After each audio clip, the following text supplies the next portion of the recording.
কিন্তু সুন্দরী 12 হাতারি। কথা কয় না কে? হাসে হাসে। আপনারা তালাশ টিম দেখেন? তালাশ টিম দেখেন? ওখানে একটা মেয়ের ডালিয়া না, সেই মেয়ের 12টা স্বামী। ওই মহিলার কাজই হলো বিয়ে করা, কাবিনের টাকা হাতিয়ে নেওয়া। এই কাবিনের টাকা নিয়ে কয়েক কোটি টাকার মালিক হয়েছে। কিন্তু মেয়েটা দেখতে সুন্দর, ওই জন্য বললাম 12 হাতারি। রাগ করেন নাকি আপনারা? বেশি সুন্দর হলে একটা দাম্ভিকতা আছে, অহংকার আছে, যে আমি তো সুন্দরী, একটা স্বামী গেলে আর একটা আসবে, আমার চেহারা তো দেখতে পূর্ণিমার চাইতেও ভালো। কথা কয় না কে? তার একটা রূপের অহংকার আছে।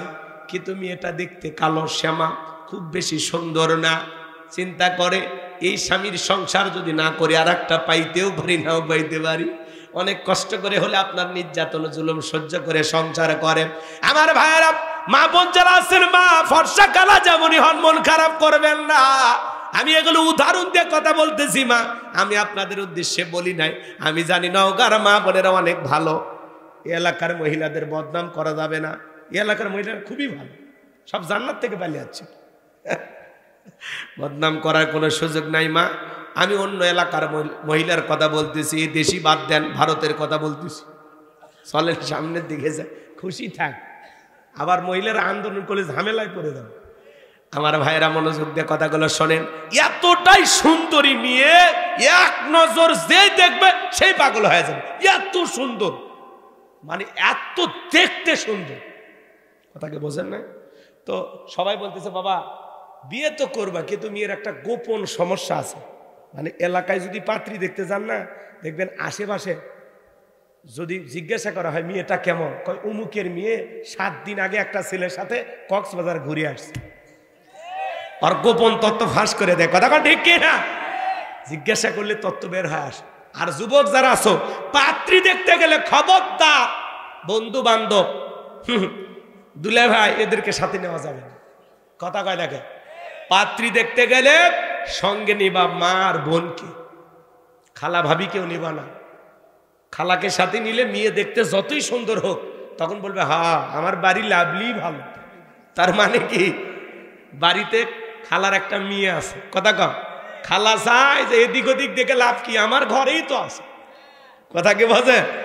আর ভাবিরে নিয়ে গেলে ভাবি চাইবে না তার চাইতে বেশি সুন্দরী কেউ ওই বাড়ির বউ হয়ে আসুক, তাতে ভাবির আদর যত্ন কদর কমে যাবে।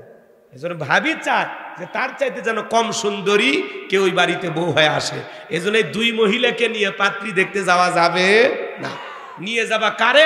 মা আর মায়ের পেটের আপন বোনকে। কথা কন, মা চাইবে আমার ছেলের একটা বউ হোক চাঁদের মতো সুন্দরী, বোন চাইবে আমার ভাইয়ের যেন একটা সুন্দরী ভাবি হয়। এই দুইটা মানুষ চাইবে তোমার ভালো, ঠিক আছে? এবার পাত্রী দেখতে গেলে কারে নিয়ে যাবা? কথা কয় না। খবরদার কোনো বন্ধু বান্ধব দোস্ত এগুলো নিয়ে যাওয়া যাবে না। রাগ করেন নাকি আপনারা? এদিকে খেয়াল করে শোনেন বাজান, এই বাটিকে বলে ও লোকমান হাকিমের সন্তান, এই মেয়েটার একটা গোপন সমস্যা আছে। কি সমস্যা? বলে একবার নয়, দুইবার নয়, এই মেয়েটার এর আগেও 10টা স্বামীর সাথে বিবাহ হয়েছে, 10 বার বিবাহ হয়েছে। প্রত্যেকটা স্বামী বাসর ঘরে মারা গেছে, একটা স্বামী বাসর ঘর থেকে জীবিত বের হয় নাই। তোমার সিরিয়াল 11 নাম্বার। রাজি থাকলে এখন আমরা বিবাহের আয়োজন করব। লোকমান হাকিমের সন্তানের মনে মনে ধইরা গেছে বাজান, কিন্তু যে সমস্যার কথা শুনলো এখন তারপরেও বিয়ে করতে চায়। আপনারা কি ঘটনাটা শুনবেন? এর আগে 10 বার বিয়ে হয়েছে, প্রত্যেকটা স্বামী বাসর ঘরে মারা গেছে। লোকমান হাকিমের সন্তান 11 নাম্বার। মেয়েটা দেখতে এতটাই সুন্দরী, বলে যত বিপদ মুসিবত আসুক আমি বিয়ে করবই। লোকমান হাকিমের সন্তানের সাথে বিবাহ হওয়ার ঘটনাটা কি আপনারা শুনবেন? কারা কারা একটু 2 হাত তুলে আল্লাহকে দেখান, লিল্লাহে তাকবীর, লিল্লাহে তাকবীর। লোকমান হাকিম তার সন্তানকে ডেকে বলেন, ইয়া বুনাইয়া লা তুশরিক বিল্লাহ, হে আমার বর্ষে আমার কলিজার টুকরা সন্তান, লা তুশরিক বিল্লাহ, আল্লাহর সাথে কখনো কাউকে শরীক করা যাবে না। ইন্না শিরিকা লা যুলমুন আযীম, নিশ্চয়ই শিরিক হলো সবচাইতে বড় জুলুম, সবচাইতে বড় অপরাধ।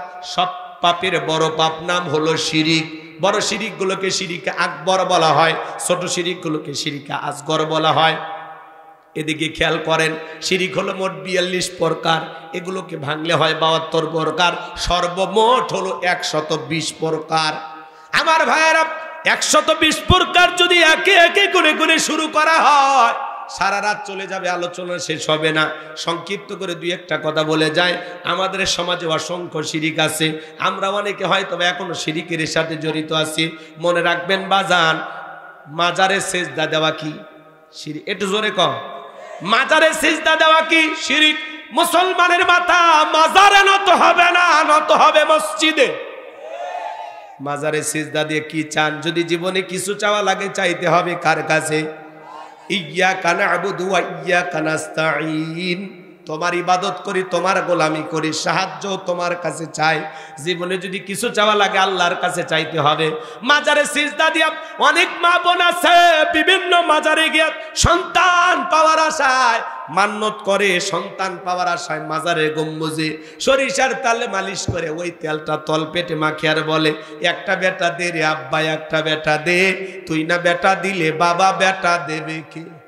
মাজারে পীর সাহেব কি ছেলে মেয়ের কারখানা খুলে বসে আছে? পৃথিবীর কোন মাজারের পীর সাহেবের ক্ষমতা আছে কি আপনাকে একটা সন্তান দিতে পারে? ছেলে মেয়ে দেওয়ার একমাত্র মালিক কে? ইব্রাহিম খলিলুল্লাহ ৮৬ বছর পর্যন্ত পাওয়ারফুল একজন পয়গম্বর, আল্লাহ তাআলার কাছে সন্তান চেয়েছেন। ৮৬ বছর বয়সে আল্লাহ একটা সন্তান দিয়েছে। ৮৬ বছর পর্যন্ত আল্লাহর কাছে বলছে, রব্বি হাবলি মিনাস সলিহিন, আল্লাহ একটা সৎ পুত্র দাও, নেককার সন্তান দাও। ৮৬ বছরে আল্লাহ দোয়া কবুল করে ইব্রাহিম আলাইহিস সালামকে একটা সন্তান দিলেন। তাহলে ইব্রাহিম খলিলুল্লাহ মুসলিম জাতির পিতা, তাকে যদি আল্লাহ ৮৬ বছর বয়সে সন্তান দেয়, এত বছর তিনি যদি ধৈর্য ধারণ করতে পারেন, আপনি আমি লাফালাফি করা যাবে? সন্তান চাইতে হবে তাহাজ্জুদের জায়নামাজে, সন্তান চাইতে হবে আল্লাহর কাছে। মা বোন যারা আওয়াজ শুনতেছেন, মা খবরদার কোনো মাজারে গিয়ে সন্তান চাইবেন না। সন্তান চাইবেন কার কাছে? জীবনে যদি কিছু প্রয়োজন হয় কার কাছে চাইতে হবে? ফাইদা ফারাগাতা ফানসাব ওয়া ইলা রাব্বিকা ফারাগাব। আল্লাহু আকবার। আল্লাহ বলেন, বান্দা তুমি যখন নিঃস্ব অসহায় দুর্বল হইবা, তোমার শূন্য হাতটা আমি আল্লাহর দিকে পেতে ধরো, তোমার শূন্য হাতটা আমি আল্লাহ পূর্ণ বানায় ফেরত দিব। বলুন সুবহানাল্লাহ।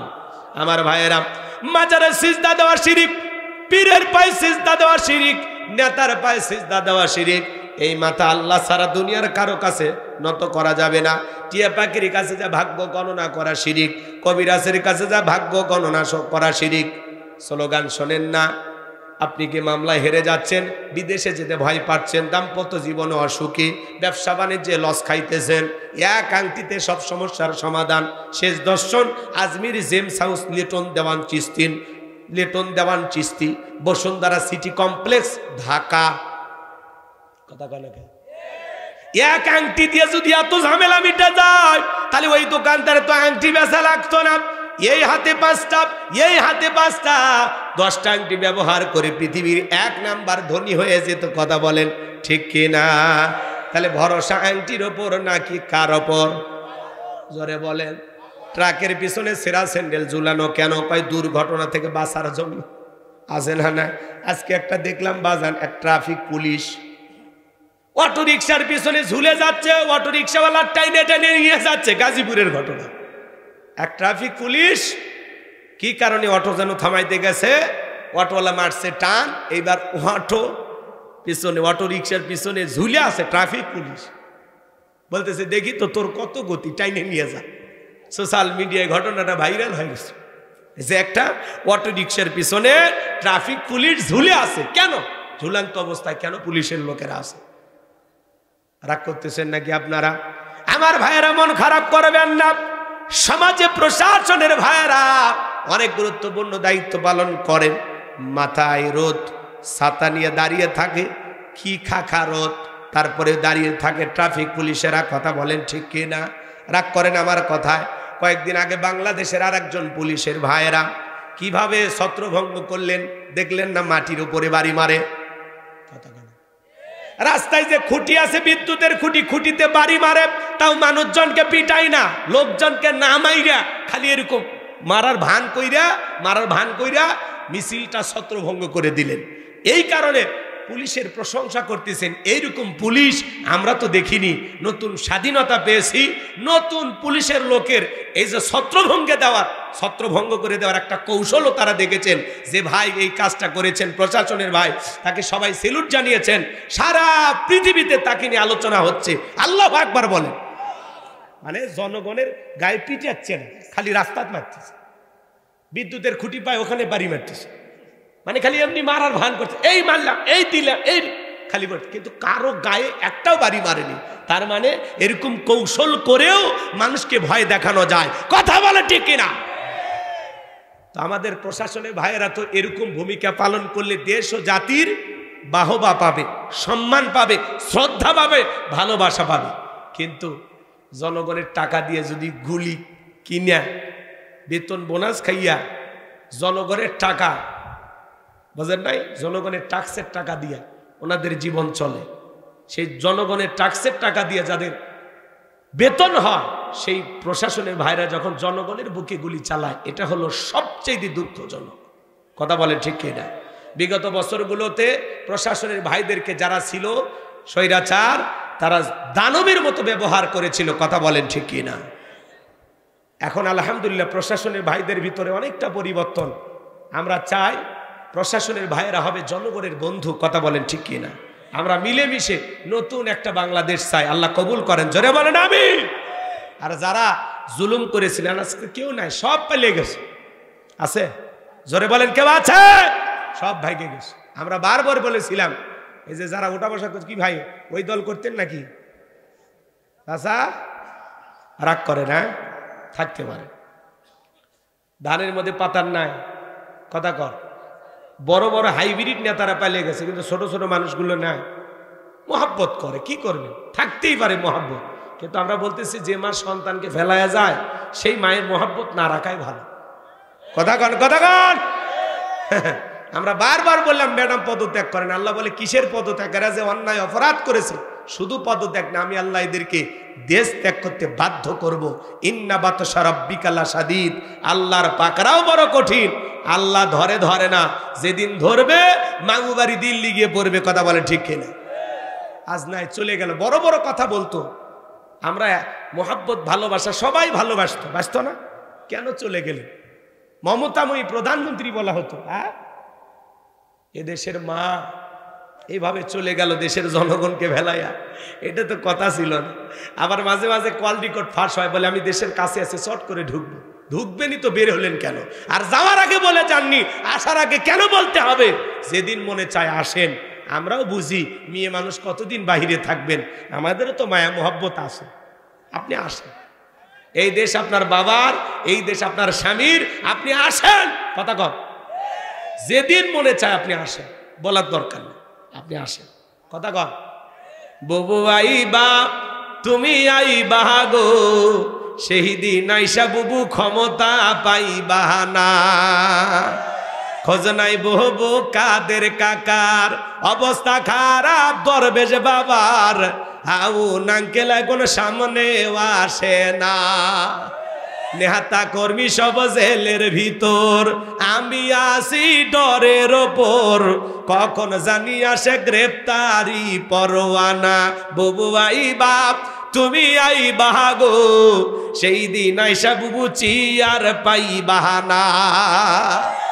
ক্ষমতার চেয়ার থেকে নামা সহজ, কিন্তু এই চেয়ারে ওঠা কঠিন। কথা বলে ঠিক কিনা? আর আগামীতে আমরা সিদ্ধান্ত নেব, আর যাই হোক কোন নারীকে এই দেশের প্রধানমন্ত্রী বানাবো না। যেই দলেরই হোক, পুরুষ প্রধানমন্ত্রী চাই। কারা কারা হাত তুলে দেখান। লিল্লাহি তাকবীর। হাত নামান। নারীদের দেখার দিন শেষ। আগামীতে পুরুষের বাংলাদেশ। পুরুষ হবে আমাদের নেতা, যেই দলেরই হোক, পুরুষ চাই। পুরুষ। কি মনে থাকবে তো ইনশাল্লাহ? মেয়ে মানুষের রাগ বেশি, জেদ বেশি। দেখেন না, স্বামীর সাথে ঝগড়া লাগে হাড়ি পাতিল ভেঙে ফেলে দেয়, স্বামী তুলে আসার মারে, রাগ করে সংসার তুইয়া বাপের বাড়ির ভেঙে যায়, রাগ করিয়া 20 কোটি জনগণ তুইয়া ভারতে চলে গেছে। রাগ দেখেন, মেয়ে মানুষের রাগ দেখেন। অতএব সামনে রাগ জেদ করে এমন মানুষকে নিয়ে আসা যাবে না। পুরুষের দরকার আছে। কি আছে? কি আছে? না আপনি ঠেলবেন কেমন? এগুলো কি আমি কাউরে গালি দিছি? কোনো গালি দেন, আমরাও ভালোবাসতাম। আমি তো আগেই বারবার করছি যে উনি দেশে যদি থাকতো আমাদের জন্য ভালো হইতো। উনি পদত্যাগ করে জেলে গেলেও এই দেশের মানুষের ক্ষতি হইতো না, কিন্তু উনি পালিয়ে যাওয়ার কারণে এই দেশের অলিতে গলিতে আগুন জ্বলছে, লুটপাট হয়েছে, বাড়িঘর ভাঙচুর হয়েছে। কথা কর না কেন? আজও তার দলের নেতা কর্মী খুব বেশি ভালো নাই। কেন চলে গেলেন? কেন? আপনি থাকলে এই দেশের পরিস্থিতি এরকম হইতো না। ওনার নেতা কর্মী রাজপথে স্লোগান দিত, জেলের তালা ভাঙবো, নেত্রীকে বের করে আনবো। আপনি কেন গেলেন? কি দরকার ছিল? কথা কন। হ্যাঁ, আমরা তো ওনার ভালো চাই। মেয়ে মানুষ কতদিন বাইরে থাকবে কন? কোনো দেশে জায়গা হচ্ছে না। দাদারা নিয়েও বিপদে পড়ছে। ডোনাল্ড ট্রাম্পের কাছে গেল যে না একটা ব্যবস্থা হবে, কিন্তু ওখান থেকেও লাল কার্ড দেখাইছে। কি কা? ডোনাল্ড ট্রাম্প বলছে বাংলাদেশকে নিয়ে আমি টেনশন করি না, ওইটা ভারত চর্চা করে, বাংলাদেশ নিয়ে ভারত বুঝবে, আমি নাই। মারহাবা কর। ডোনাল্ড ট্রাম্প ধন্যবাদ জানাই আমরা। কথা কন। বাপের বেটার মতো কথা কছে যে আমেরিকার বাংলাদেশের পিছনে কোনো হাত নাই। সরকার যে পতন হয়েছে তার পিছনে আমেরিকার কোনো হাত ছিল না। এটা ওই দেশের অভ্যন্তরীণ ব্যাপার। এই ব্যাপারে আমরা নাক গলাবো না। পাশের দেশ ভারত, তারা বাংলাদেশ নিয়ে চর্চা করে, ওরা ভাবতে পারে, আমরা ভাবি না। কথা কন। এই জন্য ভাইয়ের আমার, যেখানেই যাবেন, এখন যেহেতু মাজলুমদেরকে আল্লাহ বিজয় দিয়েছে, যেখানেই যাবেন বিজয় আমাদেরই হবে ইনশাআল্লাহ। আর ভয় নাই, মাথা উঁচু করে বাঁচতে চাই। 16 বছর আমরা ঘর জামাইছিলাম, ঠিক মতো কথা বলতে পারিনি। এক জায়গায় খালি যা বলছিলাম, জালেমদের পতন হবেই হবেই ইনশাআল্লাহ। আমাকে নিয়ে যা 9 ঘন্টা আটকে রাখে। বলেন, আমি কারো নাম নিইনি, বিশ্বাস করেন, কারো নাম নিইনি, শুধু এই কথা বলছিলাম। আমাকে বললে হুজুর কেন বললেন এই কথা? বলেন। আমি বললে জালেমদের কথা বলছি। ভাই আমি তো কোনো মানুষের কথা বললাম। জালেম যারা আছে তাদের পতন। আমি এই দেশের কোনো নেতা নেত্রীর নাম নিছি, কারণ জালেম বলতে কে বুঝি না, জালেম তো আমরাই। এই কথা যদি আপনি গায়ে মাখেন তাহলে তো সমস্যা। কথা কি বুঝছেন? আমি বলছিলাম এই গুমচোর পাটচোর এরকম আছে না, গুমচোর চালচোর, এটা এক জায়গায় বলে বিপদে। কেন বলেন এই কথা? এক চেয়ারম্যান বদরগঞ্জের, বাপ রে বাপ, ও 3-4 বছর আমাকে ওই জায়গায় মাহফিলই করতে দেয়নি। ওই এলাকায় আমার নাম শুনলে মাহফিল বন্ধ করে দিত, যেভাবেই হোক।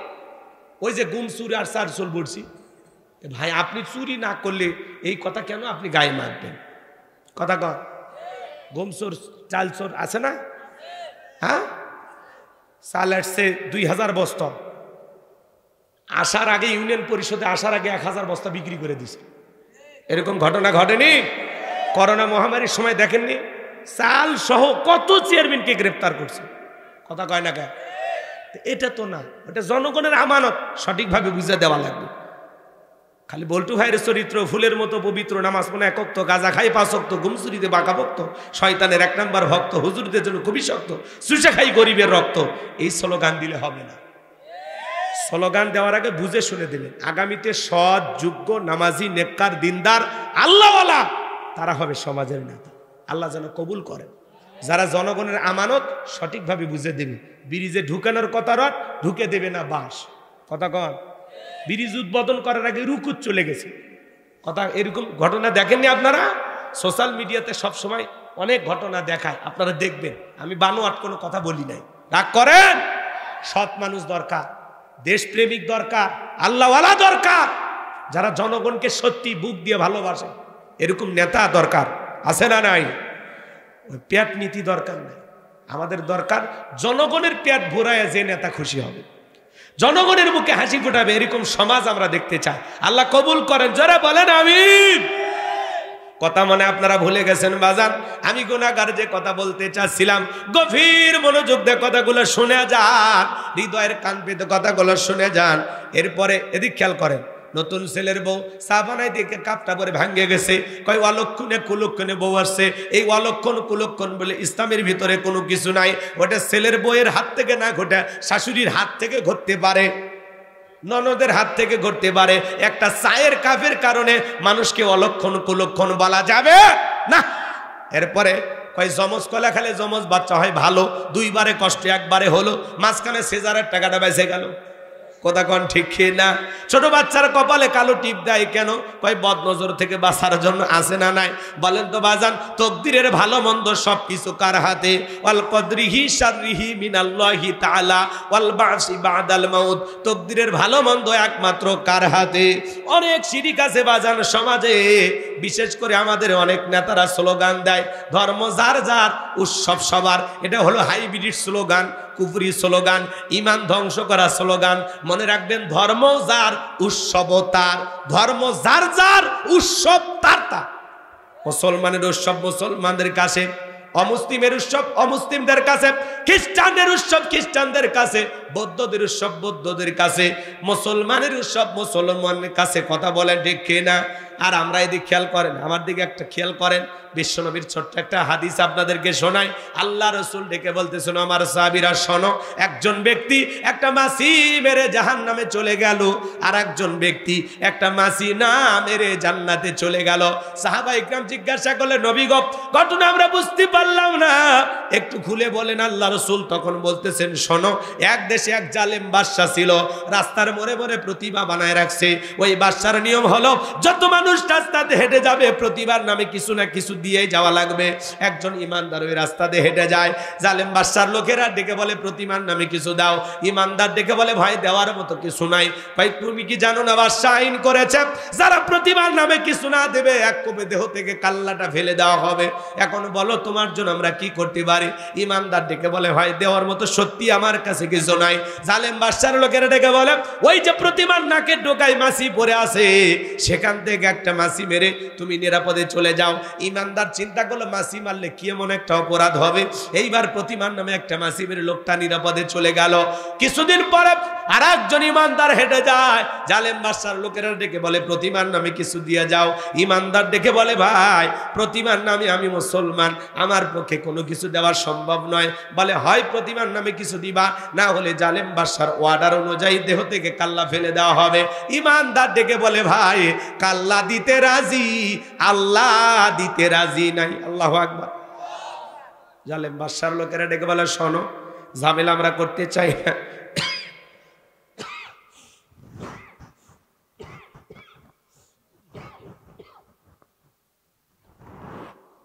কয়েকদিন আগে তোমার মতো একজন ইমানদার এই পথে হেঁটে গেছে, তাকে আমরা একটা সুযোগ দিয়েছিলাম, ওই যে প্রতিমার নাকে ডোগায় মাছি পড়ে আছে, ওখান থেকে একটা মাছি বেড়ে নিরাপদে চলে যাও। ইমানদার চিন্তা করলাম, এত বড় শিরিক আমার পক্ষে করা সম্ভব নয়। ডেকে বলে, শোনো, কে কি করছে আমার জানার বিষয় নাই, আমি মুসলমান, প্রতিমার নামে সামান্য একটা মাছি মারার মতো শিরিক আমি করতে পারবো না। জালেম বাদশার লোকেরা ডেকে বলে, শোনো, ঝামেলা বাড়াবে না, শেষবারের মতো বলতেছি, ভাই মাছি মারবা, না দেহ থেকে কাল্লা ফেলে দিব। ইমানদার ডেকে বলে, ভাই কাল্লা দিতে রাজি, আল্লাহ দিতে রাজি নাই। জালেম বাদশার লোকেরা এক কোপে দেহ থেকে কাল্লাটা ফেলায় দিল। নবী আমার ডেকে বলেন, ও আমার সাহাবীরা শোনো, একজন ব্যক্তি মাছি মেরে নিরাপদে চলে গেল। ও মাছি মেরে নিরাপদে চলে যায় নাই, ও মাছি মেরে নিজেকে জাহান্নামে নিয়ে গেল শিরিক করে। আর যে ব্যক্তি মাছি না মেরে কাল্লা দিয়ে গেল, সে রক্তের সাগরে ভাসতে ভাসতে আল্লাহর জান্নাতে পৌঁছে গেল। এজন্য সামান্য শিরিকও মুসলমান করতে পারে না। আর আপনি হাজি মানুষ, বউ বাচ্চার সঙ্গে নিয়ে মুসলমান দাবি করার পরেও বউ বাচ্চার সঙ্গে নিয়ে হিন্দুদের দুর্গা পূজায় জানার গান গান, মেলায় যায় রে, মেলায় যায় রে, বউ বাচ্চা বানতে নিয়ে মেলা যাচ্ছে। আপনার দুই ঈদের নামাজ পড়তে হিন্দু দাদারা আসে, জুমার নামাজ পড়তে অবশ্যই আসে, সবে বরাতে আসে, লাইলাতুল কদরে আসে, মানুষ বললে জানাজায় আসে। তাহলে আপনি কেন যান? আপনার ধর্মীয় কোনো উৎসবে অমুসলিম আসে না, আর আপনি মুসলমান, তাদের উৎসবে না গেলে আপনার দিন কাটে না। তার মানে অমুসলিমের চাইতে আপনার লজ্জা কম, লজ্জা কম, লজ্জা কম। আপনি বেহায়া মুসলমান, বেহায়া। আপনার লজ্জা নেই।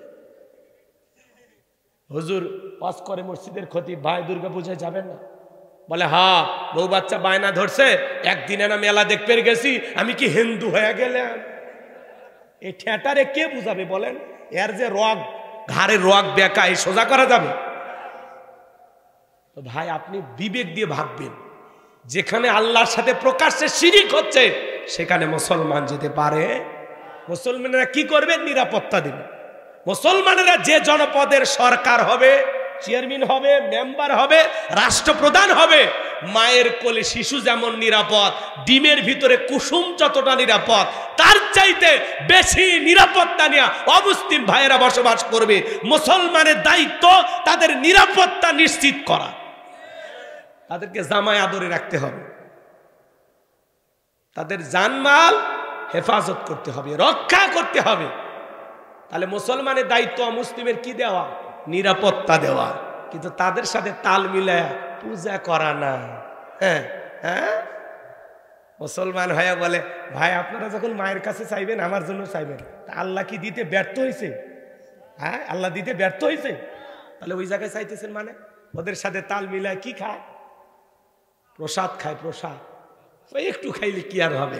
জীবনে খাও না। হ্যাঁ, আল্লাহ দুনিয়াতে এত কিছু দিছে, ওইটা খাওয়া লাগে না? এক দুষ্ট যুবক কয় হুজুর আমি গেছিলাম মেলা, যা দেখি মন্দিরে অনেকগুলো কলা লাড়ু, কয়েকটা খায় ফেলে দিছে। এরকম আছে না? ভাই হাইসে খালি কথা পারি দেন না, সিদ্ধান্ত নেন। আজকের মাহফিলে সিদ্ধান্ত নেন, হুজুর জীবনে কোনোদিন অমুসলিমদের কোনো পূজায় আমি যাব না, আমি মুসলমান, যেখানে আল্লাহর সাথে শিরিক হচ্ছে আমি যাব না হুজুর, ওয়াদা দিলাম। হাত তোলেন, হাত তোলেন। কি ওয়াদা ঠিক থাকবে তো ইনশাআল্লাহ? আরে হিন্দু দাদারা আমাদের কাছে আফসোস করে বলে হুজুর এত মুসলমান আছে, মুসলমানের ঠেলায় মারে ভালো মতো বিদায় দিতে পারে, মানে ওরা আফসোস করে। এই জন্য আমরা যাব না, তাদেরকে শান্তি মতো তাদের ধর্ম পালনের জন্য যথেষ্ট স্বাধীনতা দেব। কি ঠিক আছে? আমার ভাইয়েরা হৃদয়ের কান পেতে কথাগুলো শুনে যান। শিরিক নিয়ে সর্বশেষ আপনাদেরকে 1 মিনিটে একটা কথা বলে দিয়ে যায়। এটা একটা খাবারের প্লেট। আপনার একটা ভিআইপি মেহমান আসবে নওগাঁ শহর থেকে, সকাল থেকে আপনার বিবি রান্না করছে, প্লেটটা সাজাইতেছেন গরুর গোস্ত, খাসির গোস্ত, মুরগির গোস্ত, কবুতরের গোস্ত, বাপরে বাপ, দেশি মুরগি, পাকিস্তানি, বয়লা, সব দিয়ে সাজাইতেছেন, কাতল, রুই, বোয়াল, বিভিন্ন মাছ দিয়ে একেবারে 52 প্রকার আইটেম দিয়ে খাবারটা প্লেট সাজাইছেন। চিন্তা করলেন ছোট ছেলেটারে খুব ভালোবাসি, ওর সামান্য একটু পাতলা পায়খানা প্লেটের এক কোনায় দিছে। বলেন তো পৃথিবীর কোনো গেস্ট, কোনো মেহমানে খাবার খাবে? কথা বলেন না কেন? খাবারের পরিচিতি হচ্ছে ভাই এটা কি, এটা গরু, এটা খাসি, এটা মাছ, এইটা কি? তখন বলছে ছোট ছেলেকে ভালোবাসি, আর সামান্য পায়খানা দিছে, একটু খেয়ে না, টেকা দিলেও খাবি। আচ্ছা এটা কি হাসির জন্য? আসলে হাসির জন্য। হাসতেন, আমি রাগ করিনি, কিন্তু আসলে এটা হাসির জন্য না, এটা একটা এক্সাম্পল দিলাম, উদাহরণ দিলাম কথা বোঝানোর জন্য। এইবার এদিকে তাকান, আপনার আমল নামার একটা প্লেট আছে, এই প্লেটের ভিতরে নামাজ আছে, রোজা আছে, হজ আছে, জাকাত আছে, ভালো ভালো যত আমল দিয়া প্লেটটা সাজানো আছে। কিন্তু প্লেটের এক কোনায় যদি সামান্য শিরিক মিশ্রিত থাকে, এই শিরিক মিশ্রিত কোনো আমল আল্লাহর দরবারে কবুল হবে না। আপনার আমল নামার প্লেটে শিরিক মিশ্রিত থাকার কারণে আল্লাহ তাআলা আপনার সমস্ত আমলগুলোকে বরবাদ করে দেবে। কথা বলেন ঠিক কিনা? সাবধান, শিরিক মুক্ত আমল করতে হবে, শিরিক মুক্ত ঈমান দরকার আছে। কি আজকে শপথ গ্রহণ করতে পারবেন যে জীবনে কোনোদিন আর শিরিক করব না ইনশাআল্লাহ? কারা কারা রাজি আছেন? আল্লাহ যেন আমাদের কবুল করেন, জোরে বলেন আমিন। লোকমানে হাকিম বলেন ইয়া বুনাইয়া লা তুশরিক বিল্লাহ, হে আমার বৎস, আমার কলিজার টুকরা সন্তান, আল্লাহর সাথে কখনো কাউকে শরীক করবা না। ইন্না শিরিকা লা যুলমুন আযীম, এই শিরিক হলো সবচাইতে বড় অপরাধ, সব পাপের বড় পাপ নাম হলো শিরিক। এই শিরিক হলো সবচাইতে বড় জুলুম। তাহলে আমরাও আমাদের সন্তানদেরকে বুঝাবো কি কি কাজ করলে শিরিক হয়। আজ থেকে এই ওয়াজ আমাদের ঘরেও চালু রাখার দরকার আছে না না? আমার আল্লাহ এত খুশি হয়ে গেল, লোকমানে হাকিম তুমি তোমার সন্তানদেরকে আমার সাথে পরিচয় পরিচয় করা দিলা। আমার আল্লাহ খুশি হয়ে এইবার জানিয়ে দিলেন ওয়াসাইনাল ইনসানা বিওয়ালিদাইহি হামালাতুহু উম্মুহু ওয়াহানান আলা ওয়াহানিন ওয়া ফিসালুহু ফি আমাইনি আনিশকুরলি ওয়ালিওয়ালিদাইক ইলাইয়াল মাসির। আমার আল্লাহ রাব্বুল আলামিন জানিয়ে দিলেন আমি তো মানুষকে নির্দেশ দিলাম তারা যেন তাদের মাতা পিতার সাথে সদাচরণ করে, উত্তম ব্যবহার করে। কারণ হলো তার মা কষ্টের পর কষ্ট সহ্য করে সন্তানটাকে গর্ভধারণ করে, 2-2.5 বছর বুকের দুধ পান করাই। সুতরাং আমার প্রতি কৃতজ্ঞ হও, মাতা পিতার প্রতি কৃতজ্ঞ হও। তোমরা সবাই তো আমি আল্লাহর দিকে প্রত্যাবর্তন করবা। লোকমান হাকিম যখন সন্তানদেরকে আল্লাহর সাথে পরিচয় করা দিলেন, আল্লাহ খুশি হয়ে সন্তানদের সাথেও তার বাবা মার পরিচয় করা দিচ্ছেন। বলুন সুবহানাল্লাহ। আজকে পিতা মাতা হলো প্রত্যেকটা পরিবারে অপমানিত, লাঞ্ছিত। 95% ফ্যামিলিতে মা বাবা হয়ে গেছে বোঝা। কথা বলেন ঠিক কি না? অত সেই মা বাবার খেদমত করতে হবে, তাদের মুখে হাসি ফুটাইতে হবে, তাদেরকে ভালোবেসে বুকে আগলায় রাখতে হবে। আল্লাহ বলেন ওয়াকাদা রাব্বুকা আল্লা তা'বুদু ইল্লা ইয়াহু ওয়া বিল ওয়ালিদাইনি ইহসানা। আল্লাহ ডেকে বলে আমার ইবাদত করো, আমার ইবাদতের সাথে কাউকে শরীক করো না। আমার ইবাদতের পর তোমাদের দায়িত্ব হলো মাতা পিতার খেদমত করা, তাদের সাথে উত্তম আচরণ করা, ভালো ব্যবহার করা। আল্লাহু আকবার বলেন। আজকে জোরাতালি দাও বন্ধুকে আপনি বলে ডাক দেই, আর মা বাবাকে তুই তাকারি করে। মা বাবার মূল্যায়ন নাই। কথা কন নাকি আপনারা? একটা মা সন্তানের জন্য কি পরিমাণে কষ্ট করে। পিতা মাতার ওয়াজ করতে গেলে তো আপনারা অনেকেই শুনবেন না, কারণ পিতা মাতার সাথে সম্পর্ক ভালো না। কয় হুজুর বাদ দেন তো, আমার মা বাবা যে কি খারাপ আমরা কেমনি বুঝাবো। মিশে মা বাবার খেদমতের ওয়াজ শুরু করছে। আছে এক মাহফিলে গেছে ডাইরেক্ট এরকম করছে, মাতা পিতার ওয়াজ বাদ দেন তো। তার মানে বোঝা যাচ্ছে এই সন্তানটা কত বড় অভদ্র। মা বাবার সাথে যদি সম্পর্ক ভালো থাকে কপাল ভালো, মা বাবার সাথে যদি সম্পর্ক খারাপ হয় আপনার কপাল খারাপ। যত বড়ই নামাজ পড়িয়া সিজদা দিয়ে কপাল কালো করেন কোনো লাভ হবে না।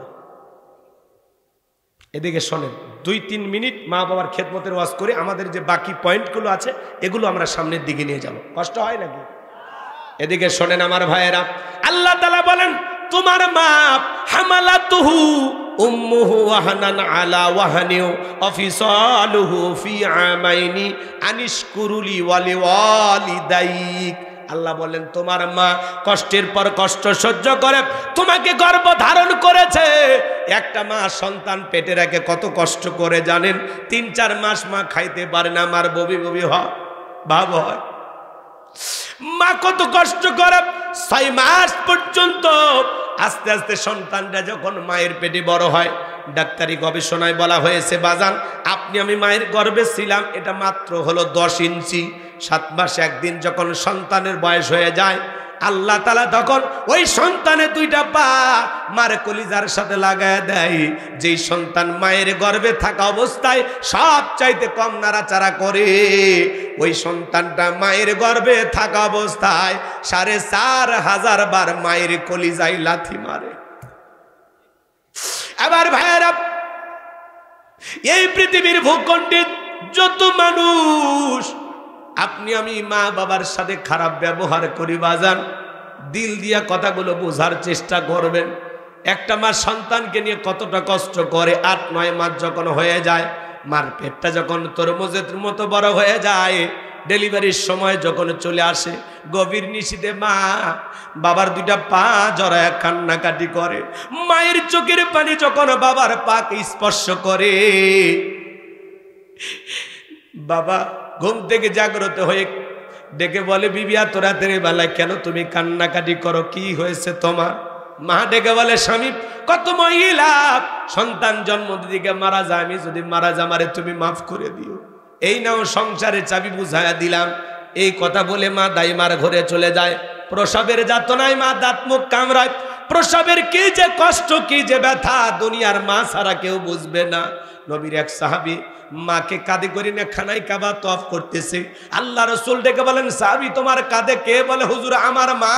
বিশ্ব নবী ডেকে বলেন, সাহাবী বড় ভালো কাজ করতেছো, মা বাবার খেদমত করা আমার কিসমতে জোটে নাই। সাহাবী ডেকে বলেন, হুজুর আমি যে আমার মাকে কাঁধে করে নিয়ে খানায় কাবা তওয়াফ করলাম, আমি কি আমার মায়ের হক আদায় করতে পেরেছি? বিশ্ব নবী ডেকে বলেন, সাহাবী আল্লাহ পাক যদি তোমাকে কিয়ামত পর্যন্ত হায়াত দেয় আর তুমি যদি তোমার মাকে কাঁধে নিয়ে এইভাবে খানায় কাবা তওয়াফ করো, তোমার মা তোমাকে জন্ম দেওয়ার সময় প্রসবের যাতনায় আ শব্দ করেছিল, ওই একটা আ শব্দের হক দুনিয়ার কোনো সন্তান আদায় করতে পারবে না। বলেন আল্লাহু আকবার। এজন্য আল্লাহ রাসূল বলেছেন, হুমা জান্নাতুকা ওয়া নারুকা, তোমার পিতামাতাই তোমার বেহেশত, তোমার পিতামাতাই তোমার দোজখ। পিতামাতা খুশি, আরশের মালিক আল্লাহ খুশি। পিতামাতা বেজার, আরশের মালিক আল্লাহ বেজার।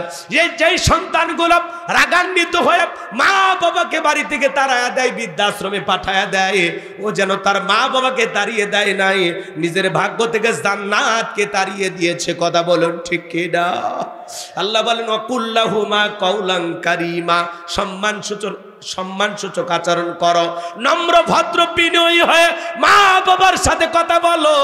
চোখ রাঙানো যাবে না, গালি দেয়া যাবে না, বড় বড় চোখের তাকানো যাবে না, নম্র হয়ে বিনয়ী হয়ে পিতামাতার সাথে কথা বলতে হবে। খারাপ আচরণ করা যাবে না, তাদের ব্যবহারে বিরক্ত হয়ে পর্যন্ত বলা যাবে না। কথাকে বোঝেন? পিতামাতাকে কষ্ট দেওয়া তো দূরের কথা, তাদের ব্যবহারে আপনি আমি কখনো বিরক্ত প্রকাশ করা যাবে না।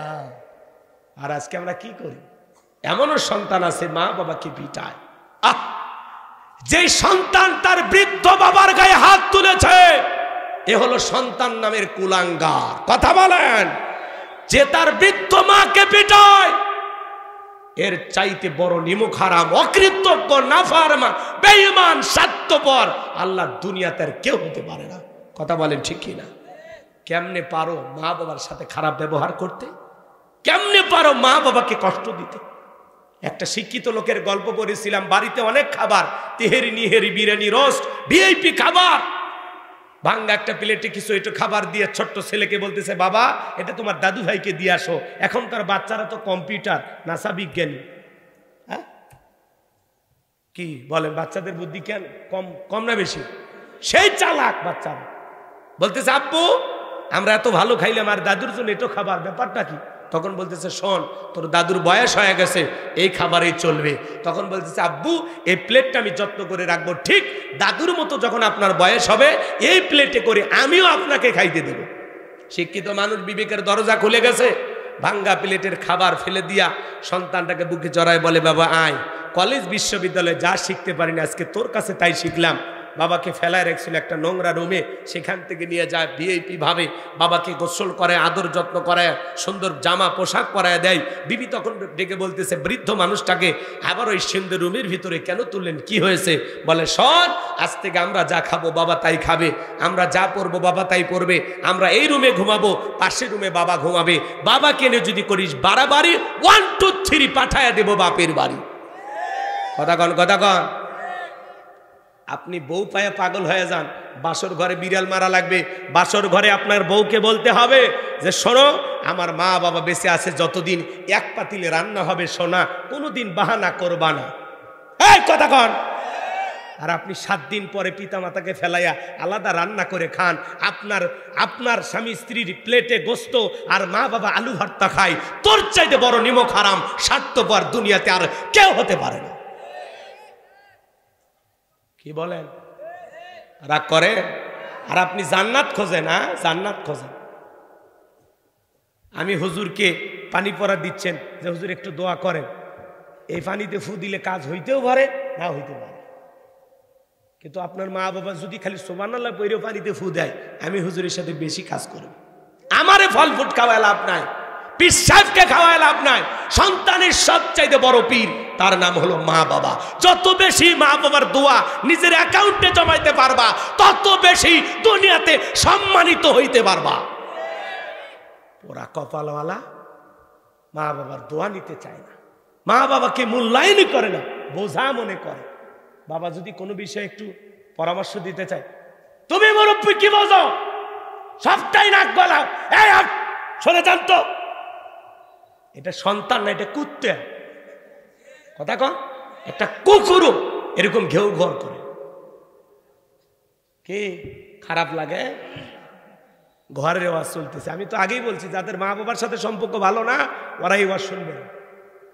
বলছেন আমার বাপ খুব খারাপ, আমার মা খুব খারাপ। এই ছেলে, পিতা মাতা যদি অমুসলিমও হয় তবুও তাদের সাথে খারাপ ব্যবহার করার কোনো সুযোগ নাই। তাদের যেতটুকু হক সেটা আপনাকে দিতেই হবে। পিতা মাতা খারাপ না, কি খারাপ করছে? একটু সম্পত্তি এদিক সেদিক করে, সেই হিসেব মা বাবা দিবে। তোমার সমস্যা কি? তুমি তোমার দায়িত্ব পালন করো, তুমি তোমার দায়িত্ব পালন করো। একটু 19-20 হয়ে গেলে আব্বা আমার 10 শতক কম দিছে, তোমার বাবা যে তোমার হক নষ্ট করছে তাহলে হিসাবটা কে দিবে? তোমার বাবা দিবে। তোমার কি? তুমি কম পাইয়া খুশি হইয়া বাবা মাকে মহাব্বত করো, ভালোবাসা দাও। পিতা মাতাকে বুঝাও যে আমি সম্পদের জন্য ভালোবাসি না, আমি সত্যি তোমাদেরকে অন্তর দিয়ে ভালোবাসি। স্বার্থপর কথাকার কি রাগ করেন? শ্বশুর বাড়ির একটা পালসার ডিসকভার বলে পাগল হয়ে যায়, গাড়ি ব্রেক করে শাশুড়ির দরজা ডাক দেয়, আম্মা। শাশুড়িকে জামা একটা পাইছি, ছোটবেলায় মাদ্রাসা করেছে, গুন্না মুখস্থ। শ্বশুর ডাক দেয়, আব্বা কেমন আছেন? আব্বা কি খেয়েছেন? শ্বশুর কয় মারাত্মক জামাই পাইছে। আব্বা কইতে কইতে মুখে ফেনা তুলে ফেলে দেয়। শ্বশুর ডাকে আব্বা আম্মা, আর মা বাবা হয়ে যায় বুড়া বুড়ি। তোর কপালত লাত্তি আর গুড়ি, মরার পরে ফেরেশতারা বাইরে ফুটে করবে বুড়ি, জাহান্নামে হবে তোর বসত বাড়ি। ডায়রিয়ান যুবক, ডায়রিয়ান আমি লিখে দেই, তুমি আজকে তোমার মা বাবার সাথে হুবহুব যে আচরণ করবা, তুমি তোমার মা বাবাকে যেই পরিমাণে কষ্ট দিবা ওই পরিমাণে কষ্ট তোমার সন্তানও তোমাকে দেবে দেবে, 2 দিন আগে আর পরে। কথা কয় না কে? মা বোন যারা আবার শুনতেছেন, মা খবরদার, খবরদার মা, শাশুড়ি শ্বশুরের সাথে খারাপ ব্যবহার করবেন না। প্রত্যেকটা শাশুড়ি যদি ছেলের বউদেরকে নিজের মেয়ে মনে করত, আর প্রত্যেকটা বউ যদি তার শাশুড়িকে নিজের মায়ের মতো ভালোবাসতো, তাহলে বউ শাশুড়ির যুদ্ধ থাকতো না। কথা বলেন? শাশুড়িদের ভাবা উচিত ছেলের বউ কিসের মতো? নিজের মেয়ের মতো। ছেলের বউদের ভাবা উচিত এটা শাশুড়ি না, এটা আমার মা, এটা আমার মা। তাহলে এই যুদ্ধগুলো থেমে যাবে। কারণ আজকে তুমি ছেলের বউ, একদিন তুমিও শাশুড়ি হইবা। আজকে তুমি তোমার শাশুড়ির সাথে যে আচরণ করতেছো, স্বামীকে সারাদিন ওই ইন্দুরের মতো কুটকুট কুটকুট কুটকুট করো আর পরামর্শ দাও, এটা করতে হবে, এটা করতে হবে, আমাদের ভবিষ্যৎ আছে। তোমার মা বাবার আরো ছেলে মেয়ে আছে, সব দায়িত্ব কি তোমার? যেটুকু চাকরি করো, যে বেতন পাও, এটা যদি কিছু না জমায়, আজকে 4 পা, ভবিষ্যতে 6 পা, এরপরে 8 পা, ও পায়ের হিসাব করিচ্ছে। আল্লাহ যদি তোরে না দেয় তখন কি করবি? কথা কয় না কে? এমনও তো হতে পারে শ্বশুর শাশুড়িকে অবহেলিত করার কারণে আল্লাহ তোরে একটা বাচ্চাও দিল না, তখন কি করবি? পায়ের হিসাব। আগেই মুরব্বীদের দোয়া নেও। বিয়ে হইলে যে বাচ্চা হবে এমনও না, হাজার হাজার এরকম আছে। 12 বছর 15 বছর 20 বছর চলে যায়, আল্লাহ একটা সন্তান দেয় না। হয় না বাজান? আল্লাহ যেন আমার মা বোনদেরও হেদায়েত দান করেন। এটা জোরে কোন আমিন। তবে মা বাবার মনে কষ্ট দেওয়া যাবে? হে যুবক, একটা পালসার ডিসকভার 1.5 লাখ টাকা যৌতুক পায়া শ্বশুরের জন্য পাগল হয়ে যাও, শাশুড়ির জন্য পাগল হয়ে যাও, দরদ উতলায় পড়ে। তুমি কি ভুলে গেছো তোমার মা 20 বছর 22 বছর, তোমার মা বাবা 25 বছর বিবাহের আগ পর্যন্ত লালন পালন করতে গিয়ে এরকম 5টা 10টা 20টা পালসারের টাকা তোমার আমার পিছনে খরচ করেছে। কথা বলেন ঠিক কি না? এজন্য ওই মা বাবার মনে কখনো কষ্ট দেওয়া যাবে না। কোন কোন সন্তান আছেন মা বাবার দোয়া নিয়ে সারাটা জীবন বাঁচতে চান, পিতা মাতার মুখে হাসি ফুটাইতে চান, 2টা হাত তুলে আল্লাহকে দেখান। আল্লাহ আমাদের সবাইকে পিতা মাতার খেদমতকারী সন্তান হিসেবে কবুল করুন। চিল্লা বলুন আমিন। আর একটু জোরে বলেন আমিন। আমার ভাইয়েরা, লোকমানে হাকিম তার কলিজার টুকরা সন্তানদেরকে ডেকে বলতেছেন, ইয়া বুনাইয়া ইন্নাহা ইন তাকু মিসকালা হাববাতিন মিন খরদালিন ফাতাকুন ফি সখরাতিন আও ফিস সামাওয়াতি আও ফিল আরদি ইয়াতি বিহাল্লাহ ইন্নাল্লাহা লাতীফুন খাবীর।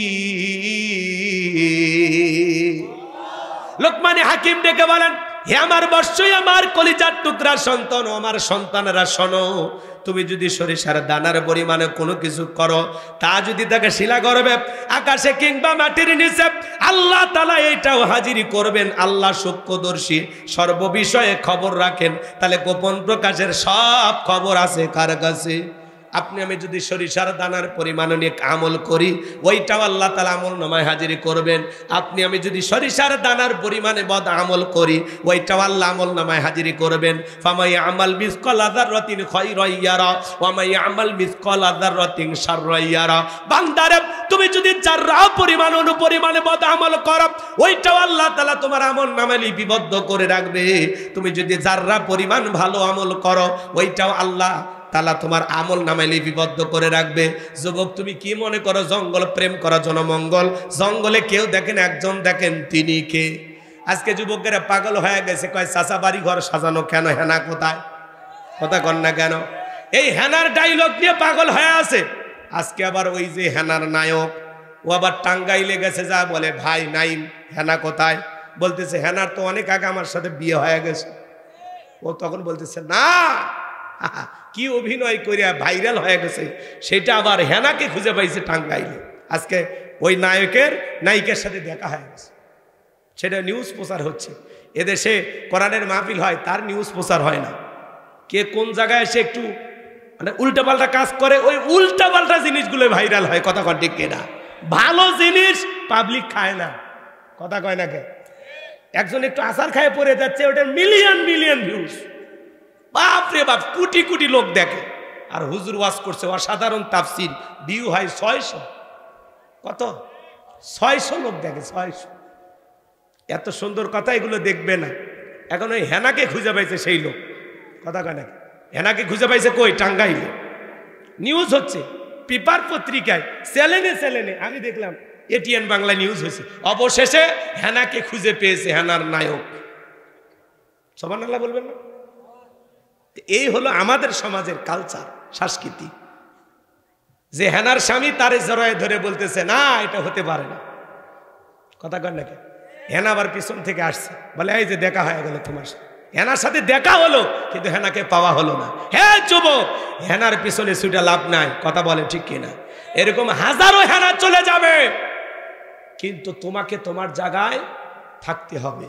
হেনা টিনামিনের পিছনে ছুটে লাভ নাই। নিজেকে প্রতিষ্ঠিত করো, যোগ্য মানুষ হও, সমাজে একটা সম্মান কামানোর চেষ্টা করো। হাজারো হেনার বাবা তোমার বাড়িতে বিয়ের প্রস্তাব দিয়া লাইন দেবে। হেনার বাবা তোমারে খুঁজবে, হেনার মা তোমাকে খুঁজবে। কথা কয় না? এই জন্য যুবক, এই অশ্লীল প্রেম, গান বাজনা, প্রেম প্রীতি এগুলো করা যাবে না। কথা বলেন ঠিক কিনা? তাহলে হেনা টিনামিনের পিছনে ছুটে লাভ নাই। ছুটতে হবে নিজের ভবিষ্যৎ কিভাবে সুন্দর করা যায়, নিজেকে কিভাবে প্রতিষ্ঠিত করা যায়, কিভাবে ভালো মানুষ হওয়া যায়। নিজের যোগ্যতা নিয়ে নিজে এগিয়ে যাও, নিজেকে জায়গা মতো দাঁড় করাও। হাজারো হেনার ভাবে চতুর্দিক দিয়ে ঘুরবে আর বলবে, জামা গাড়ির চাবি। তখন বলবেন, না আল্লাহ কি আমার কম দিয়েছে, গাড়ি আপনারে দেব। আপনার বাড়িতে যেটা আছে, কি আব্বা দেখতে ভালো তো, ভালো হইলেই হবে। কথা কয় না? আব্বা মনের মতো একটা জিনিস দেবেন, হাতিয়ে আমি দেব। যৌতুক নেওয়া তো দূরের কথা। কথা কন, যৌতুক নেওয়া জায়েজ আছে না? এলাকায় জায়েজ আছে? যৌতুক নেওয়া জায়েজ না হারাম? কাঁচা পায়খানা খাওয়া যেমন হারাম, কন্যা পক্ষের কাছ থেকে জোর করে যৌতুক দাবি করা তেমনি হারাম। কথা বলে ঠিক কিনা? অনেক স্বামী আছে যৌতুকের জন্য হেনাকে পিটায়, আছে না? ওই পিটাও কেন? ওই পিটাবো না, এই বেহা নারীর বাবা 1.5 লাখ টাকা দেওয়ার কথা, মাত্র 1 লাখ টাকা দিছে। এখন আমি 50,000 টাকা পাই, মনে হয় শ্বশুর বাড়ির থেকে হালখাতার টাকা পাই। এরকম ছেলেপেলে আছে না, যারা যৌতুকের জন্য বইয়ের গায়ে হাত দেয়, বউরে পিটায়, এরা হলো ছোট লোক, এদের সম্মান বলে কিছু নাই। বউকে পিটানো হলো নিচু মনের মানুষ। কথা কর ঠিক কিনা? বউকে মারবেন কেন? কেন মারবেন?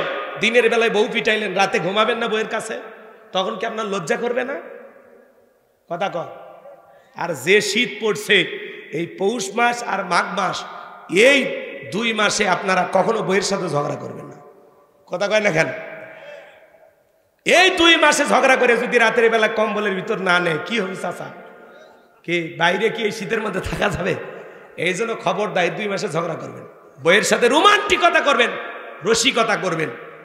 গোসল করতে গিয়ে মাঝে মাঝে এরকম পানি ছিটে দিবেন, তাই বলে পৌষ মাসে দিন না, ঝামেলা। গরমের দিনে একটু বইয়ের সাথে রসিকতা করবেন। কথা কয় না কে? রাগ করেন। আজকে আমাদের দাম্পত্য জীবনে সুখ নাই, শান্তি নাই, কারণ আমরা কোরআন সুন্নাহ ভুলে গেছি। এই নাটক, সিনেমা, এই হেনা টিনা মিনে এগুলো দেখে পাগল হয়ে গেছে। যুবক, বিয়ের আগে কোনো অবৈধ প্রেম ভালোবাসা করা যাবে না। আজকে যুব সমাজকে সবচাইতে বেশি যে জিনিস গ্রাস করেছে, আক্রান্ত করেছে, যুবকদের চরিত্র নষ্ট করেছে, তার নাম হলো এই মোবাইল। কথা বলে রে, এই ছেলে কথা বলো।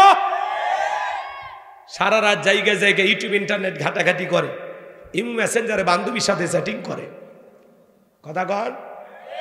সারা রাত জায়গা মোবাইলে, কম্বলের ভিতরে, ল্যাপের ভিতরে ঢুকে পিতামাতার চোখকে ফাঁকি দিয়ে অশ্লীল ভিডিও দেখে, আজে বাজে গান শোনে। এরকম যুবক আছে না? না। কোন কোন যুবক ঘরের ভিতরে দরজা লাগায় গান শোন? হাত তোলো তো। এখন তো কেউ তুলবা না, সব আল্লাহর ওলি হয়ে গেছে। এই মোবাইলের ওজন কম, কিন্তু এই মোবাইলের মাধ্যমে পাপের ওজনটা অনেক বেশি। তুমি যে জায়গায় গোপনে গুনাহ করতেছো, এই জায়গায় লোকমানে হাকিমের সন্তানকে লোকমানে হাকিম বলতেছে, বাবা তুমি যদি সরিষার দানার পরিমাণও কোনো কিছু করো, সেটা যদি শিলাগর্ভী হয়, আকাশে হয়, কিংবা মাটির নিচে হয়, যেখানে যা করো সেখানে আল্লাহ দেখতেছে। কথা কয় না? তো আপনি ঘরের ভিতরে একা একা মোবাইলে ভিডিও দেখেন, কি মনে করেন? কি মনে করেন ফেরেশতারা লিখতেছেন আমলনামায়? কি দেখেন? লেখে না, লেখে না। আল্লাহ যেন আমাদের হেদায়েত দান করেন, জোরে বলুন আমিন। তাহলে আমাদের নষ্ট করছে কি মোবাইল? কথা বলেন না কেন? ও দেশে মোবাইল আইছে, চিঠি বন্ধ হইয়াছে, দিওয়ানা বানাইছে, পোলা মাইয়ার মনের কথা ভাসে বাতাসে। ও দেখো পোলা পানের মন বাদা ফেসবুকে, এখন মোবাইলে চ্যাটিং কইরা কাটায় সারাক্ষণ। এই মোবাইল পাইয়া দেখো মদনের মাইয়া কি কাণ্ড ঘটাইছে, স্বামী সংসার আইকা নাকি পলাইয়া গেছে। আছে না? 2 বাচ্চার মা, 4 বাচ্চার মা পরকীয়া প্রেম করে আরেকটা ছেলের হাত ধরে পালিয়ে যায়। যে নারী স্বামী রেখে, সন্তান রেখে আরেকটা পরপুরুষের হাত ধরে পালিয়ে যেতে পারে, ওটা নারী না, ওটা নারী জাতির কলঙ্ক। কথা কর। আপনাদের ভাল লাগবে না, আমি বুঝতে পারছি, আর জোর করে শোনাবো না বাজান। এই সমাজে পরকীয়ার কারণে হাজারো পরিবার ধ্বংস হয়ে যাচ্ছে, সন্তান রেখে স্বামী রেখে পালিয়ে যাচ্ছে মহিলারা। কথা কন। আছে না নাই? ওদেশে টিকটক আসিয়া সব গেল ভাসিয়া, সিদ্দিক সোরা নায়ক হইছে আইডি খুলিয়া। টিকটক ভিডিও করে বাচ্চারা, দেখেন না? হিরো আলম নায়ক হইছে আইডি খুলিয়া। এই মোবাইলে হাই কি জাদু আছে ভাই, পোলাপান বুঝাছে, পড়ালেখা তুইলা রাখছে সপ্তম আকাশে। এখন আর পড়াশোনায় মন বসে না, মন বসে না পড়ার টেবিলে, মন চলে যায় ফুল বাগানে। কথা কোন ঠিক কিনা? তাহলে যুবক, দিনের আলোতে রাতের আধারে গোপনে প্রকাশে যা করো, বন জঙ্গলে যা করো, পার্কে বৈশা যা করো, মনে করো পার্কে বৈশা বান্ধবীর অন্য টান দিলা, দুনিয়ার কেউ দেখে নাই। কি মনে করছো মা বাবার চোখকে ফাঁকি দিতে পারো? আল্লাহ তাআলার কুদরতির চোখকে ফাঁকি দেওয়া সম্ভব নয়। তাহলে আমরা গোপনে প্রকাশ্যে কোনো অবস্থায় গুনাহ করব না। কার ভয়ে? আল্লাহর ভয়ে। কারা কারা গুনাহ ছাড়ে দিতে রাজি আছেন? হাতটা তুলে দেখান। আল্লাহ কবুল করেন। সামনে রমজান মাস আসতেছে। হ্যাঁ, এরে বাবা, ও চা খায় পান খায় এসে গিয়ে তুলছে। এদিক এদিক। আল্লাহর ভয় রমজান মাসে আপনারা আল্লাহকে ভয় করেন না? আচ্ছা বলেন তো, আপনি যে প্রচন্ড রোদের ভিতরে গরম সেই সহ্য করতে পারেন না, এসে দুপুরবেলা গোসল করেন, গোসলখানায় যদি আপনি 1 গ্লাস পানি খান কেউ দেখবে? কার ভয়ে খান না? কার ভয়ে? ঘরের দরজা জানালা লাগায় দিয়ে যদি ভিতরে বসে 1 প্লেট ভাত খাইয়ে দেন, কেউ টের পাবে? কার ভয়ে খান না? ইফতারি 10 মিনিট আগে ইফতারি নাড়াচাড়া করেন, ছোলা বুট খেজুর নাড়াচাড়া করতেছেন, শরবত বানাইতেছেন, কিন্তু একটু মুখে দিয়ে টেস্ট করেও দেখেন না। কার ভয়? এর নাম কি? তাকওয়া। এর নাম কি? তাকওয়া। তো ঠিক এই তাকওয়া, আল্লাহর ভয় আমার আপনার অন্তরে যদি একবার বসা যায়, এই তাকওয়ার আয়না যদি অন্তরে বসাইতে পারেন, তাহলে আপনারে পিটাইয়াও গুনাহ করানো সম্ভব নয়। কথা কোন ঠিক কিনা? তাহলে আল্লাহর ভয়ে রমজান মাসে যেরকম দিনের বেলায় খাই না, আল্লাহর ভয়ে সিদ্ধান্ত নিব আর কোনো গুনাহ আমরা করব না। না মোবাইলে গান শুনবো, না কোনো নারীর দিকে বাঁকা চোখে তাকাবো, না কোনো বিয়ের আগে অবৈধ প্রেম ভালোবাসা করব। আল্লাহ যেন যুবকদের হেদায়েত দান করেন, একটু জোরে বলেন আমিন। এরপরে লোকমানে হাকিম বলেন, ইয়া বুনাইয়া কিমিস সালাত, ইয়া আমার বৎস, ইয়া আমার কলিজার টুকরা সন্তান, সালাত কায়েম করো, সালাত কায়েম করো। সন্তানদেরকে নামাজি বানানোর দরকার আছে না নাই? পৃথিবীর সফল বাবা তারা ছেলের হাত ধরে মসজিদে নিয়ে যায় যারা। কই নিয়ে যাবেন? ইয়া বুনাইয়া কিমিস সালাত, হে আমার বৎস, হে আমার কলিজার টুকরা সন্তান, সালাত কায়েম করো। লোকমানে হাকিম সন্তানকে নামাজের কথা বলতেছেন। তাহলে বাবা হিসাবে আদর্শ বাবা হতে চাইলে আপনারও দায়িত্ব আপনার সন্তানকে নামাজের বয়ান করা।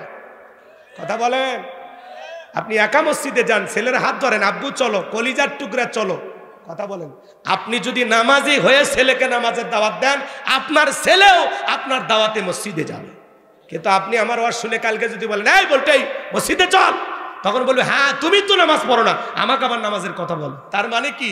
আগে বাবার নামাজ পড়া লাগবে, নিজের ভিতরে যে আমল থাকবে সেই ওয়াজ করলে অন্য লোকে আমল করবে।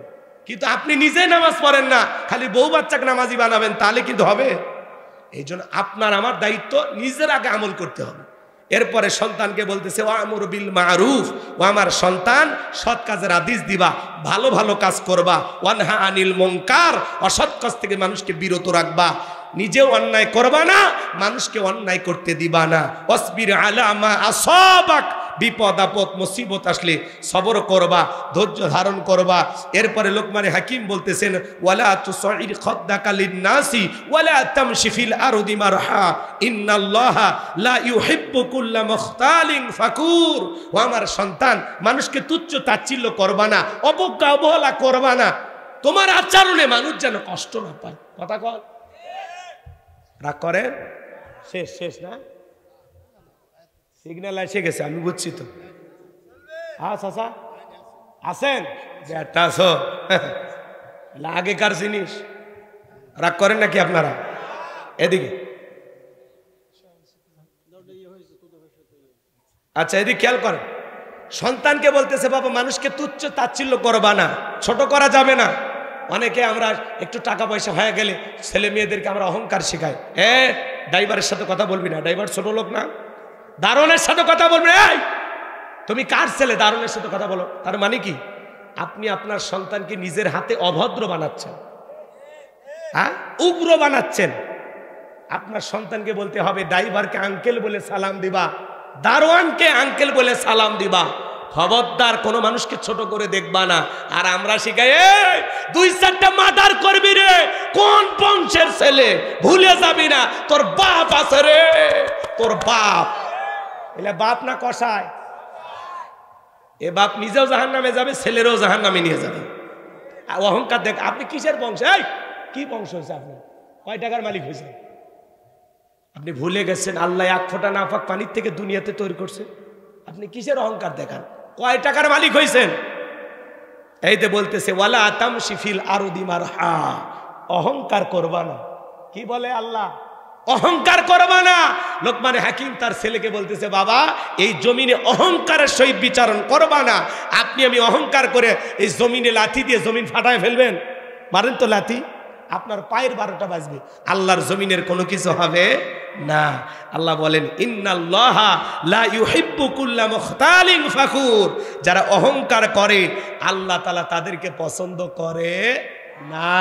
এই জন্য আমরা অহংকার করব না। অহংকার গোলামের শোভা পায় না, অহংকার শোভা পায় মনিবের, আর মনিবের নাম আল্লাহ, আর আমরা তার গোলাম। আমরা হব নম্র, বিনয়ী, ভদ্র, কারোর সাথে কটাক্ষ করে বাজে ভাষায় কথা বলবো না, কোনো মানুষকে ছোট দেখবো না। মোটা মানুষ হলে চিকনটারে দেখে কয়ে আমার এক বগলের বাড়ি ভরে দেবে, আছে না? ধনী গরিবকে দেখে অহংকার করে, সাদা চামড়া কালো চামড়ারে দেখে অহংকার করে। কথা কর, শিক্ষিত লোক মূর্খ লোককে দেখে কি করে? অবহেলা করে। টাকাওয়ালা ব্যবসায়ী দুর্বল ব্যবসায়ী দেখে অবহেলা করে, আছে না নাই? তো আল্লাহ যেন আমাদের সবাইকে মানুষকে সম্মান দেওয়ার তৌফিক দান করেন। আমার রসুল এমন এক মহামানব ছিলেন, ইহুদির লাশ যায়, আল্লাহ রসুল দাঁড়িয়ে গেছেন, সুবহানাল্লাহ। কন সাহাবা ইকরাম বললেন, হুজুর এটা তো একটা ইহুদি। আল্লাহ রসুল বলতেছেন, সে যে ইহুদি এই জন্য আমি দাঁড়াইনি, তার সবচাইতে বড় পরিচয় সে একজন মানুষ। আল্লাহু আকবার বলেন। তাহলে একজন মৃত লাশ ইহুদিকে আল্লাহ রসুল সম্মান দিলেন। আর আল্লাহ তাআলা আমাদের সম্মান মর্যাদা অনেক দিয়েছেন। কুনতুম খায়রা উম্মাতিন উখরিজাত লিন-নাস। আল্লাহ তাআলা আপনাকে আমাকে উত্তম জাতি বানাইছেন, ভিআইপি বানাইছেন, মর্যাদার আসনে বসিয়েছেন। আপনার আমার দায়িত্ব এই পৃথিবীর জমিনে মানুষকে ভালোর দিকে ডাকা, কল্যাণের দিকে ডাকা। তা'মুরুনা বিল মারুফ ওয়া তানহাউনা আনিল মুনকার। সৎ কাজের দিকে আহ্বান করব, মানুষকে মন্দ কাজ থেকে বিরত রাখবো। যেটা মন্দ মানুষকে বুঝাইবো, এটা গুনাহের কাজ, এটা ফাহিশা কাজ, এটা অশ্লীল কাজ, এটা মন্দ কাজ করো না। আমরা কি এরকম শ্রেষ্ঠ আশরাফুল মাখলুকাত হতে পারবো? কারা কারা হাত তুলে দেখান। আল্লাহ যেন আজকের এই সূরা লোকমান থেকে আমি যে তাফসির, যে আলোচনা যতটুকু করেছি, আল্লাহ তাআলা বক্তা শ্রোতা সবাইকে আমল করার তৌফিক দান করুন। জোরে বলুন আমিন। আসলে যে আলোচনা একদিনে শেষ করা যাবে না, প্রত্যেকটা পয়েন্ট নিয়ে 2 ঘন্টা আলোচনা করতে হবে। তাহলে মোটামুটি সময় লাগবে প্রায় 24 ঘন্টা। এত সময় আপনাদের হাতেও নাই, আমার হাতেও নাই, তাড়াহুড়ো করে শেষ করেছি যতটুকু হয়েছে। আল্লাহ যেন আমাদের বাস্তব জীবন আমল করার তৌফিক দান করেন। ওয়া আখিরি দাওয়ানা আনিল হামদুলিল্লাহি রাব্বিল আলামিন। সকলে দরুদ ইব্রাহিম পড়ুন। আল্লাহুম্মা সাল্লি আলা মুহাম্মদ ওয়া আলা মুহাম্মদ কামা সাল্লাইতা আলা ইব্রাহিম ওয়া আলা আলি ইব্রাহিম ইন্নাকা হামিদুম মাজিদ। আল্লাহুম্মা বারিক আলা মুহাম্মদ ওয়া আলা আলি মুহাম্মদ কামা বারাকতা আলা ইব্রাহিম ওয়া আলা আলি ইব্রাহিম ইন্নাকা হামিদুম মাজিদ। জি ভাই, বসে রে, বসে। ছেদ ভালো, যার সব ভালো। কে বিয়ের ঘটনা শুনবেন তো কই আপনারা থাকিচ্ছেন না তো? বলেন। মাইকটা দাও, সভাপতি স্যার একটু সালাম দেবেন। যাবে মাইক? হ্যাঁ, এখন আপনাদের সামনে কথা বলছেন জনাব মোহাম্মদ মুস্তাফিজুর রহমান। লাইন দাও, সুবিধা আছে কি আগে বলবো না? বিসমিল্লাহির রহমানির রহিম। এখানে উপস্থিত আছেন আমার শ্রদ্ধেয় বড় ভাই গোলাম রব্বানী। উনি অনেক দূর থেকে এখানে আসছেন এবং এখানে উপস্থিত আছেন স্থানীয় গণ্যমান্য ব্যক্তি। এছাড়া উপস্থিত আছেন এই মসজিদের সামনে আজকের এই আয়োজনের সর্বোচ্চ পর্যায়ের মানে সম্মানিত যারা ব্যক্তি, অর্থাৎ আপনারা এখানে উপস্থিত হয়েছেন বিধায় আজকের এই আয়োজনটা পরিপূর্ণ হল, এতে কোনো সন্দেহ নেই। আজকে এখানে প্রধান বক্তা আসছে, সভাপতি আছে, প্রধান অতিথি আছে, সাথে আরো কিছু গণ্যমান্য ব্যক্তি আছে, সবই ঠিক আছে। যদি আপনারা এত সময় যদি না দিতেন আজকে এটা পরিপূর্ণ হতো না। এজন্য আমাদের ব্যক্তিগত পক্ষ থেকে প্রধান বক্তা, সভাপতি এবং প্রধান অতিথি সহ আমরা যারা আছি, আমাদের সকলের পক্ষ থেকে আপনাদেরকে অনেক অনেক ধন্যবাদ। এবং সেই সাথে আমি এটাও বলছি যে ভাই, আপনি অনেক দূর থেকে এখানে আসছেন, আমরা দোয়া করি আপনি যেন ভালোভাবে সুন্দরভাবে আপনার গন্তব্যে বুঝতে পারেন। আরেকটা বিষয়, আমাকে অনেকেই আপনারা চিনেন না। মহান আল্লাহ তাআলার ইচ্ছায় কম বয়স থেকেই ভালো কাজের সাথে আমি সংযুক্ত থাকার চেষ্টা করে যাচ্ছি, বাকিটা আল্লাহ তাআলার ইচ্ছা। যেহেতু আপনারা এখানে আমাকে অনেক আগের থেকেই আপনারা বলছেন যে এখানে আমাদের সভাপতি করার আপনাদের আশা, প্রায় 2 বছর আগের ঘটনা। আমি সবসময় বলে আসছি যেটা সম্ভব না, আমার বয়স হয়নি বা সময় আমি দিতে পারবো না। আল্লাহ কবুল করেছে, এখানে আমি আপনাদের মাঝে উপস্থিত হলাম, খুব ভালো লাগলো। সত্যি কথা বলতে কি, চাকরি লাইফে এত সহজে যে ছুটি আসা যায় এটা আমি কখনো দেখি নাই। অর্থাৎ আল্লাহ তাআলা কবুল করেছে, নিঃসন্দেহে আল্লাহ তাআলা কবুল করেছে বিধায় এত সহজে আমি ছুটিটা আসতে পারছি। আমি এই 31 তারিখে 15 দিন ছুটি খেটে চলে গেছি।